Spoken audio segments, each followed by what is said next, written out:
नमस्कार, good morning, सुबह की राम राम। कैसे हो? ठीक होगे? तो आज हम बेटा आप मैथ से लेकर भाग 2 लेके चलेंगे। कल हमने बताया था आपको बंदरगाह पत्तन। आज हम कुछ शहरों के बारे में बात करेंगे।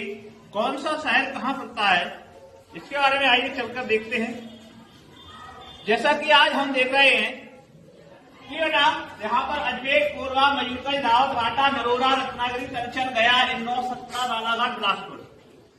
ये बेटा इनमें जो अभी प्री बोर्ड परीक्षाएं हुई थी आपकी, उसमें से मैथ में कुछ क्वेश्चंस आए, कुछ पॉइंट्स आए और कुछ हमने जो पीछे वाले हैं उनको रखा है। वो आगे भी इस प्रकार मिलते रहेंगे। तो पहले हम इसके बारे में बात करेंगे बेटा कि अजमेर कहाँ पड़ता है। पहली चीज हमें याद रखना है, अजमेर बेटा कहाँ पड़ता है। तो पता होना चाहिए आपको अजमेर कहाँ पड़ता है। इससे ऊपर राजस्थान लगता है, सभी को मालूम होना चाहिए।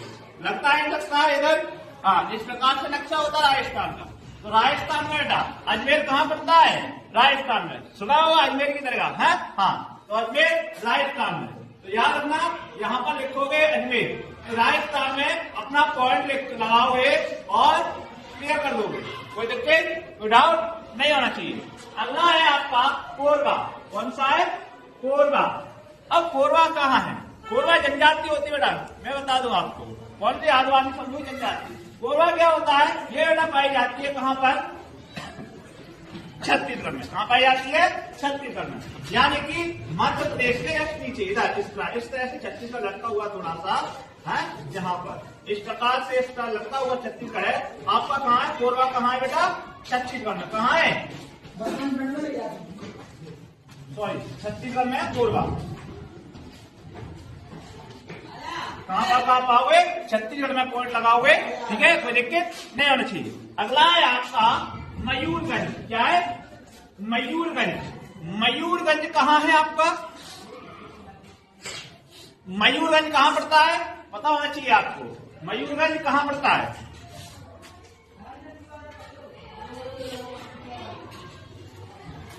तो बेटा मयूरगंज पड़ता है आपका कहाँ पर? उड़ीसा। हाँ, उड़ीसा में पड़ता है। कहाँ पड़ता है? उड़ीसा। उड़ीसा कहाँ है? हमारे पश्चिम बंगाल के जस्ट नीचे। कहाँ है? पश्चिम बंगाल के जस्ट नीचे, यानी उड़ीसा में। यानी कहाँ क्या हुए? कौन सा है? मयूरगंज। क्या है? मयूरगंज। मयूरगंज हो गया। अब है रावतबाटा। रावतबाटा कहाँ है? तो यानी क्या है बेटा अपना? कौन सा है? मयूरगंज। मयूरगंज कहाँ है आपका? यानी कि उड़ीसा में। अब बात करेंगे रावतबाटा की। किसी करेंगे? रावतबाटा। रावतबाटा बेटा ये है आपका राजस्थान। कहाँ पर है? राजस्थान। राजस्थान कहाँ है? यहाँ पर। अब अजमेर वाले पॉइंट में करना, तो करते आया तो यानी इधर रख देना, कोई दिक्कत नहीं है। यानी इधर रख दो, कोई दिक्कत नहीं। क्या है? रावतबाटा। क्या चीज है? रावतबाटा। रावतबाटा। अब बात करेंगे नरोरा। क्या है? नरोरा। नरोरा कहाँ है? नरोरा किस राज्य में? नरोरा किस राज्य में आपका? देखते हैं। नरोरा है आपका बेटा उत्तर प्रदेश में। कहां पर है? उत्तर प्रदेश। उत्तर प्रदेश कहाँ? इस प्रकार से कटा हुआ है और इस प्रकार से है, तो याद रखना नरोरा। नरोरा उत्तर प्रदेश। उत्तर प्रदेश, उत्तर प्रदेश, यानी इस प्रकार से नरोरा। नरोरा, नरोरा उत्तर प्रदेश में। अब है रत्नागिरी। रत्नागिरी। रत्नागिरी बेटा क्या? रत्नागिरी का पर्वत श्रृंखला है। ये पर्वत श्रृंखला कहाँ पाई जाती है? रत्नागिरी ये पाई जाती है महाराष्ट्र, यानी गुजरात से जस्ट नीचे और इस प्रकार गोवा के पास में। गोवा और यानी कि महाराष्ट्र दोनों के बीच की एक श्रृंखला है। क्या है बेटा? इसमें गोवा, थोड़ी गोवा में और एक श्रृंखला है, इसको बेटा बोलते हैं रत्नागिरी। क्या बोलते हैं? रत्नागिरी। क्या बोलते हैं? रत्नागिरी पर्वत श्रृंखला है रत्नागिरी, कोई दिक्कत नहीं। अब है बेटा तलचर। क्या है आपका? आपका है तलचर। तलचर किस राज्य में? तो तलचर आपका बेटा उड़ीसा में। कहां पर है? उड़ीसा। यानी कि दोनों इकट्ठे एक साथ है, तो इधर तो कर दो उड़ीसा, यानी कि ये रहा उड़ीसा में तलचर। कल्चर भी कहाँ है आपका उड़ीसा में। अगला कौन सा गया।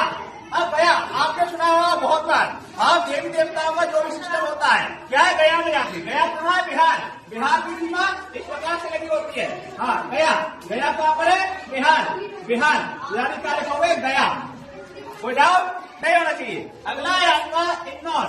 इन्नौर, इन्नौर हमने आपको पिछली बार भी पढ़ाया है आपको। इन्नौर क्या है बंदरगाह है। क्या है बंदरगाह, जो तो तमिलनाडु में। कहाँ पर है तमिलनाडु। इस प्रकार से गया हुआ है यानी एक तो ऊपर है, वैसे चेन्नई से ऊपर है एन्नौर।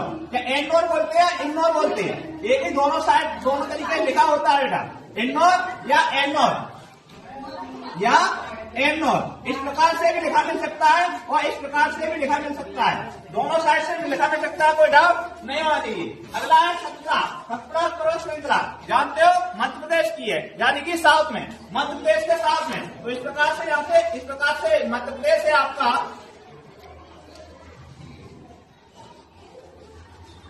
इस प्रकार से मध्य प्रदेश का नक्शा है आपका। तो यानी कि ये यहाँ पर है दक्षिण में। दक्षिण में क्या है सतपुड़ा की पर्वत श्रृंखला। सतपुड़ा, सतपुड़ा, सतपुड़ा पर्वत श्रृंखला है, कोई दिक्कत नहीं होना चाहिए। अगला है आपका कौन सा बेटा बालाघाट। बालाघाट भी कहाँ है बेटा मध्य प्रदेश में। मध्य प्रदेश में दक्षिण में, दक्षिण में। लेकिन ये यहाँ पर हमने कहा कि ये खनिज संपदा के लिए ये महत्वपूर्ण है, याद रखना। यहाँ पर ये यहाँ पर पॉइंट है आपका कौन सा है सतपुड़ा। कौन सा है बेटा सतपुड़ा। सतपुड़ा ये यहाँ पर पॉइंट है यानी मध्य प्रदेश में। अब है बिलासपुर।